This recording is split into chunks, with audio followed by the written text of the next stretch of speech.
warahmatullahi wabarakatuh. Perkenalkan, nama saya Anissa Rahman. Saya dari kelas 10 IPA. Di sini saya akan menyampaikan video pembelajaran tentang pengaruh agama dan budaya Islam di Indonesia. Baiklah, proses penyebaran agama Islam di Indonesia. Proses penyebaran agama Islam di Indonesia berlangsung dengan cara-cara damai. Yang pertama, teori masuknya agama Islam di Indonesia. Pendapat dari para pakar mengenai masuknya agama Islam di Indonesia yaitu yang pertama, Husein Jayadiningrat. Beliau berpendapat bahwa Islam masuk ke Nusantara melalui Iran atau Persia. Salah satu buktinya yaitu pemakaian gelar Syah yang biasa dipakai di Persia juga pernah dipakai oleh Raja Malaka pada abad ke-15. Yang kedua yaitu Sucipto Wiryo Suparto. Beliau berpendapat bahwa Islam masuk ke Nusantara melalui Gujarat, India. Hal itu dibuktikan dengan salah satu makam Raja Islam di Samudra Pasai yang desainnya terbuat dari marmer buatan Gujarat. Yang ketiga yaitu Snok Hurgranye dan Mokwete. Beliau berpendapat bahwa Islam masuk ke Nusantara melalui Gujarat, India. Teori ini didasarkan pada kenyataan bahwa berbagai batu nisan di berbagai tempat di Nusantara mempunyai bentuk yang sama dengan batu nisan di Kambai, Gujarat atau India. Yang keempat, Haji Abdul Malik Karim Amrullah atau disingkat dengan Hamka. Beliau berpendapat bahwa Islam masuk ke Nusantara melalui Mesir dan Mekah. Teorinya didasarkan pada sebagian besar masyarakat Indonesia memeluk Islam bermazhab Syafi'i, seperti yang dianut oleh penduduk Mesir. Yang kelima yaitu Alwi Shihab. Beliau berpendapat bahwa Islam pertama kali masuk ke Nusantara pada awal abad Hijriyah atau abad ke-7 Masehi. Dibawa oleh pedagang-pedagang Sufi Arab yang memasuki Cina lewat jalur-jalur bagian barat. Hal itu juga didasarkan pada berita Cina dari dinasti Tang yang menyatakan adanya pemukiman Sufi di Arab di Cina yang penduduknya diizinkan oleh penguasa untuk sepenuhnya menikmati kebebasan beragama.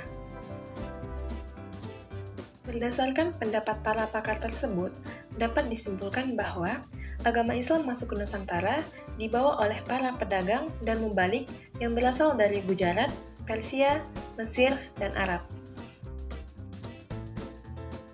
Yang kedua, bukti-bukti awal masuknya agama Islam di Indonesia, beberapa di antaranya yaitu yang pertama, berita Cina dari dinasti Tang. Yang kedua, ditemukannya batu tulis dalam bahasa Arab di lereng dekat Gresik.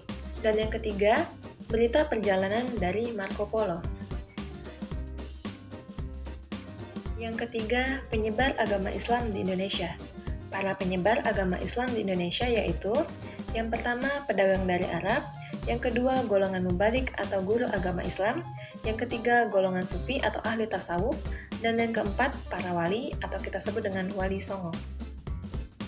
Yang keempat, proses penyebaran agama Islam di Indonesia. Proses penyebaran agama Islam di Indonesia melalui yang pertama perkawinan, kedua pendidikan, ketiga dakwah di kalangan masyarakat, keempat kesenian, dan yang kelima ajaran tasawuf.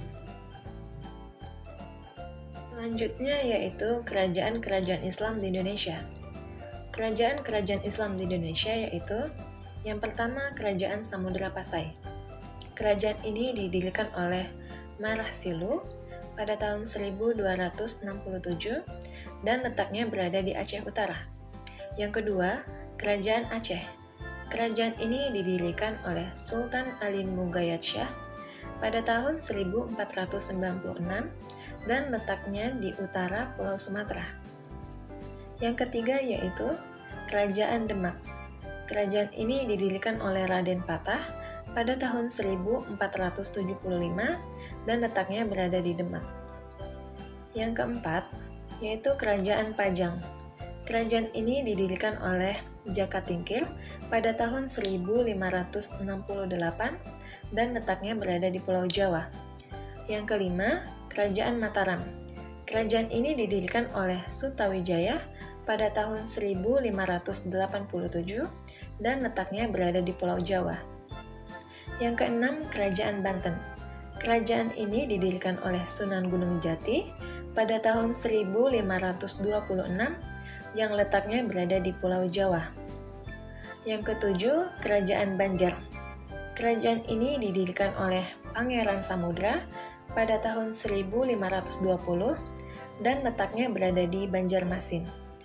Yang kedelapan, Kerajaan Goa. Kerajaan ini didirikan oleh Karaeng Tumaparisi Kallona pada tahun 1600 dan letaknya berada di Sulawesi Selatan. Yang kesembilan, Kerajaan Ternate dan Tidore.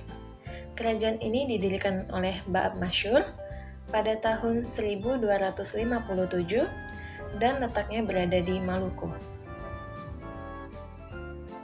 Selanjutnya yaitu integrasi Nusantara pada masa pengaruh Islam. Secara geografis, Kepulauan Nusantara terletak di jalur lalu lintas perdagangan internasional. Melalui perdagangan tersebut, agama dan budaya Islam berkembang pesat di Nusantara. Semakin majunya perdagangan di Nusantara, mendorong munculnya pusat-pusat perdagangan di sepanjang jalur perdagangan, sehingga menumbuhkan kota-kota bercorak Muslim di pesisir utara dan timur Sumatera, di Selat Malaka, bahkan sampai Ternate dan Tidore. Perdagangan dan pelayaran laut memegang peranan yang sangat penting sebagai jalur hubungan antar penduduk. Laut dapat digunakan sebagai penghubung sekaligus pemersatu penduduk yang tinggal di Kepulauan Nusantara. Masuknya pengaruh Islam membuat pelayaran dan perdagangan di Nusantara semakin ramai dan mengalami masa kejayaan pada abad ke-15 dan ke-16. Selanjutnya, warisan pengaruh budaya Islam di Indonesia. Yang pertama, dari segi bangunan, terdapat masjid, makam, dan juga keraton. Yang kedua, dari segi karya seni, terdapat seni rupa, seni tari, aksara, dan seni sastra. Yang ketiga, sistem kalender. Sistem kalender pada masa ini menggunakan nama-nama hari pasaran seperti Legi, Pahing, Pon, Wage, dan juga Kliwon.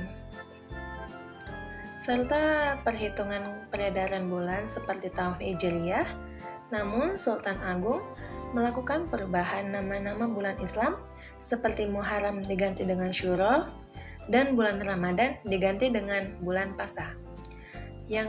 Sedangkan nama-nama hari tetap menggunakan nama-nama hari dalam bahasa Arab, yaitu Senin, Selasa, Rabu, Kamis, Jumat, Sabtu, dan Ahad. Yang keempat, sistem pemerintahan. Sistem pemerintahan pada masa ini yaitu merubah gelar raja pada masa sebelumnya yang semula maharaja menjadi gelar sultan ataupun sunan.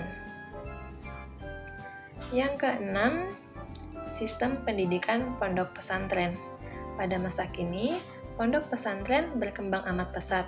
Selain itu, ilmu agama yang menjadi dasar pelajarannya para santri di pondok juga dididik ilmu-ilmu pengetahuan umum, misalnya matematika, fisika, kimia, biologi, geografi, dan bahasa Inggris. Yang ketujuh, upacara selamatan atau bancaan. Upacara selamatan atau bancaan diadakan sebagai bentuk rasa syukur terhadap karunia Allah Subhanahu wa Ta'ala.